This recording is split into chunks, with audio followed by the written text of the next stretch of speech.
Hi, this is Ann Myrick, and today we're going to talk about cleaning your bedroom in 15 minutes.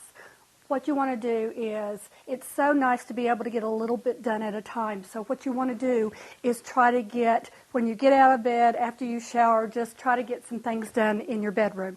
So first thing I do is I would make my bed. Make it, pull it tight, get the pillows up, and you have your bed straight. And then just quickly gather up all your dirty clothes. So anything that's on the floor, any clothes on the floor, you can gather them up, put them in the hamper. Always good to have a hamper. Then I have a lot of trash. I have a lot of bottles of water. Pick those up, a lot of the empty bottles of water.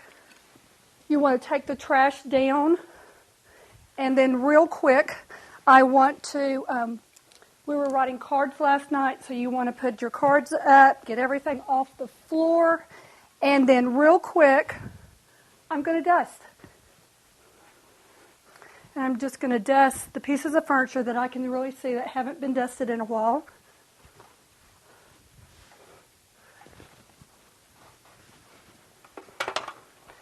And I am going to pick up the brushes and things I don't need in here. And I think we've about done it. If you still have a few minutes, you can take the vacuum real quick. Keep the vacuum near your rooms, and you can do a vacuum and go around and clean real quick. And then you've tidied up your room, and when you come home at night, you can just relax. This is Ann Myrick, and that's how to clean your room in 15 minutes.